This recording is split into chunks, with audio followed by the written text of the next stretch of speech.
விதவிதமான ஆடை ஆபரணங்களுடன் உங்கள் பண்டிகை நாட்களை ஒளிமயமாக கொண்டாட டி நகரில் உள்ள வேலவன் ஸ்டோர்ஸுக்கு வாங்க.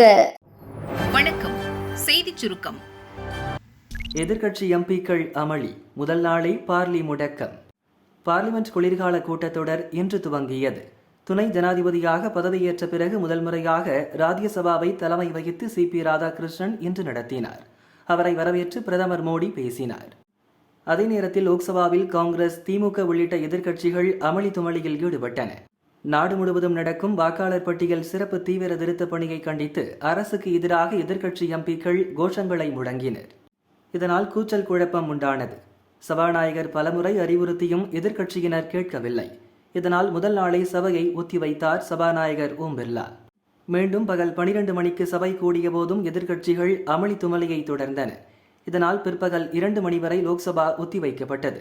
பீகார் தேர்தலை மனதில் வைத்து அமளி செய்யக்கூடாது, மக்கள் பிரச்சினை மட்டுமே பார்லியில் பேச வேண்டும் என கூட்டத்தொடர் துவங்க முன்பே பிரதமர் மோடி பேட்டியளித்த போது வேண்டுகோள் விடுத்திருந்தார். அதை எதிர்க்கட்சிகள் கேட்காமல் பார்லியில் அமளி துமளியில் ஈடுபட்டன. வெளியே அமளி செய்யுங்கள், பார்லியில் அரசியல் வேண்டாம். பார்லிமெண்ட் குளிர்கால கூட்டத்தொடர் இன்று துவங்கியது. இதையொட்டி பார்லிமெண்ட் வளாகத்தில் பிரதமர் மோடி பேட்டியளித்தார். வளர்ச்சியை நோக்கி இந்தியா சென்று கொண்டிருக்கிறது. பீகாரில் ஜனநாயகத்தின் குரல் தேர்தல் மூலம் எதிரொலித்தது. இந்த தோல்வியை மனதில் கொண்டு எதிர்க்கட்சிகள் அரசியல் செய்யக்கூடாது. தோல்வியால் ஏற்பட்ட விரக்தியிலிருந்து மீண்டு வந்து தங்கள் ஜனநாயக கடமையை எதிர்க்கட்சிகள் ஆற்ற வேண்டும். தொடர் வெற்றியால் எங்களுக்கு அகங்காரம் இல்லை. இந்தியா எப்போதும் ஜனநாயக கோட்பாட்டை காக்கும் நாடாக விளங்குகிறது. பார்லிமென்றை கூச்சல் குழப்பம் ஏற்படுத்தும் இடமாக பயன்படுத்தக்கூடாது.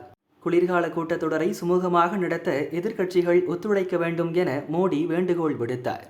நாட்டின் வளர்ச்சியே அரசுக்கு முதன்மையானது. எனவே மக்கள் பிரச்சினை குறித்து மட்டுமே எதிர்க்கட்சிகள் பார்லிமென்றில் பேச வேண்டும். அமளியை பார்லிமென்றுக்கு வெளியே வைத்துக் கொள்ளட்டும். சபைக்கு உள்ளே அமளியில் ஈடுபடக்கூடாது எனவும் மோடி கண்டிப்புடன் கூறினார். और ये शीतकालीन सत्र विजय के अहंकार में भी परिवर्तित नहीं होना चाहिए.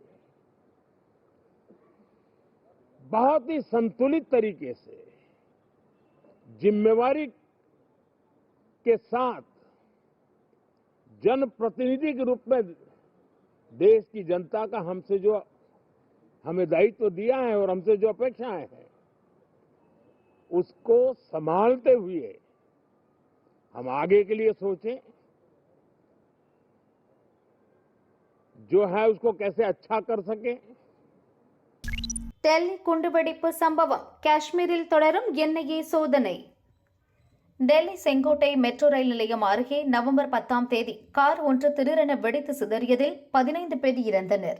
காரை ஓட்டியவர் ஜம்மு காஷ்மீரின் புல்வாமாவைச் சேர்ந்த டாக்டர் உமர் நபி என்பதும் தற்கொலை படையாக மாறி அவர் இந்த தாக்குதலில் ஈடுபட்டதும் தெரியவந்தது.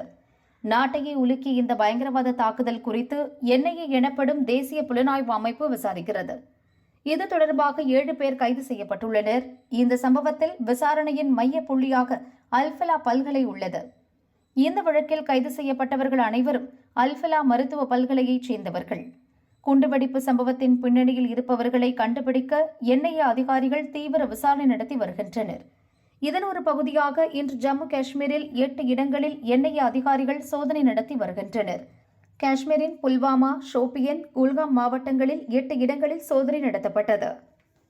சிவகங்கை பஸ் விபத்து. பிரதமர் மோடி வேதனை. சிவகங்கை மாவட்டம் திருப்பத்தூர் அருகே கும்மங்குடியில் நேற்று 2 அரசு பஸ்கள் நேருக்கு நேர் மோதியதில் பஸ் டிரைவர் 9 பெண்கள் உள்பட 11 பேர் சம்பவ இடத்திலேயே பரிதாபமாக பலியாயினர். 40 பேர் பலத்த காயமுற்று அரசு மருத்துவமனையில் சிகிச்சை பெற்று வருகின்றனர். இந்த துயர சம்பவத்துக்கு துணை ஜனாதிபதி முதல் பலரும் இரங்கல் தெரிவித்து வருகின்றனர்.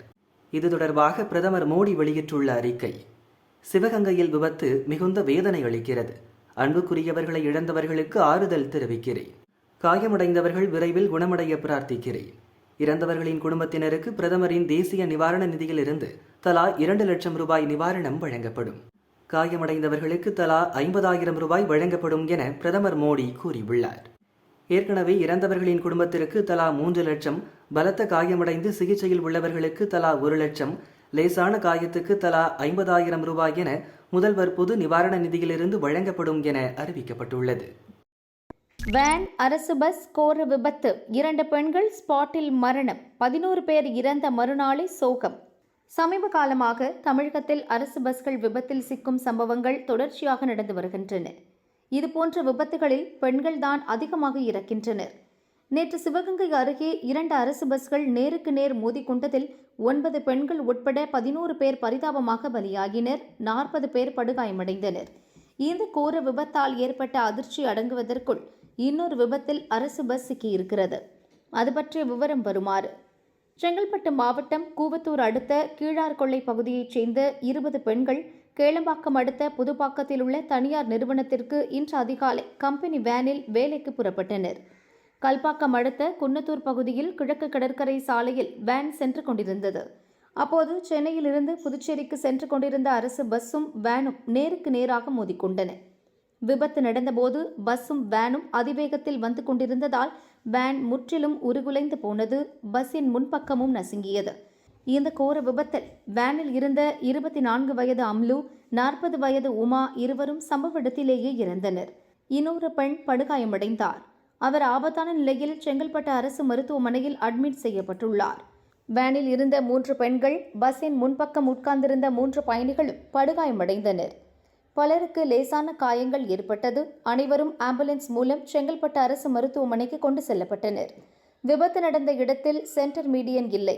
முன்னால் சென்ற வாகனத்தை வேன் முந்த முயற்சித்த போதுதான் விபத்து நடந்துள்ளது என முதற்கட்ட தகவல்கள் தெரிவிக்கின்றன. விபத்து குறித்து சதுரங்கப்பட்டினம் போலீசார் விசாரணை நடத்தி வருகின்றனர். 1 கிராம் தங்கம் விலை ரூபாய் 12,000 கடந்தது. சர்வதேச நிலவரங்களால் இந்தியாவில் தங்கம் விலை கடுமையான ஏற்ற இறக்கத்தை சந்தித்து வருகிறது. தமிழகத்தில் கடந்த சனிக்கிழமை கிராம் தங்கம் 11,980 ரூபாய்க்கும் பவுண்ட் 95,840 ரூபாய்க்கும் விற்கப்பட்டது. வெள்ளி 1 கிராம் 192 ரூபாய்க்கு விற்பனையானது.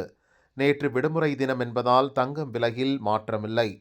வார தொடக்க நாளான இன்று 22 கேரட் ஆபரண தங்கத்தின் விலை சவரனுக்கு 720 ரூபாய் அதிகரித்து 96,560 ரூபாய்க்கு விற்கப்படுகிறது. கிராமுக்கு 90 ரூபாய் உயர்ந்து 12,070 ரூபாய்க்கு விற்பனையாகிறது.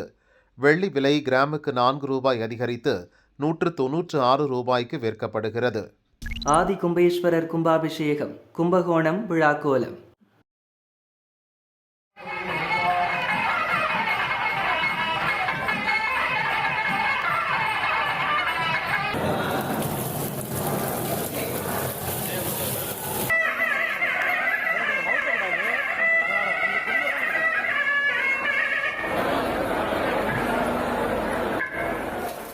கும்பகோணத்தில் உலக பிரசித்தி பெற்ற ஆதி கும்பேஸ்வரர் கோவில் உள்ளது.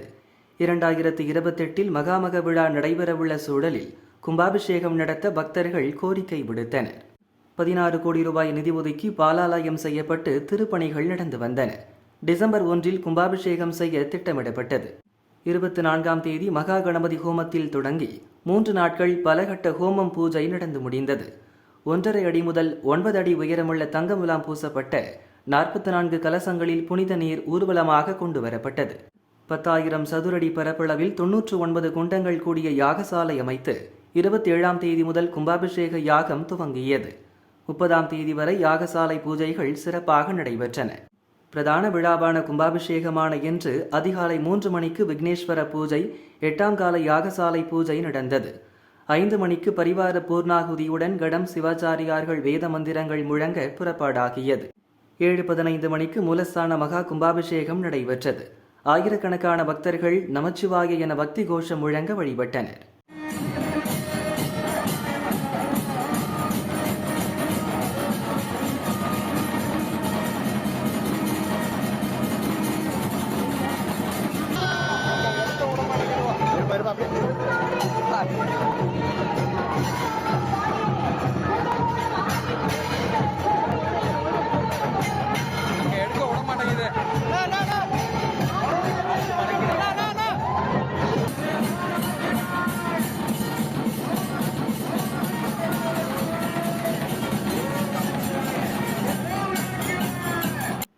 தொடர்ந்து மூலவர் அபிஷேகம், விசேஷ அலங்காரம், மகா தீபாராதனையும் நடந்தது.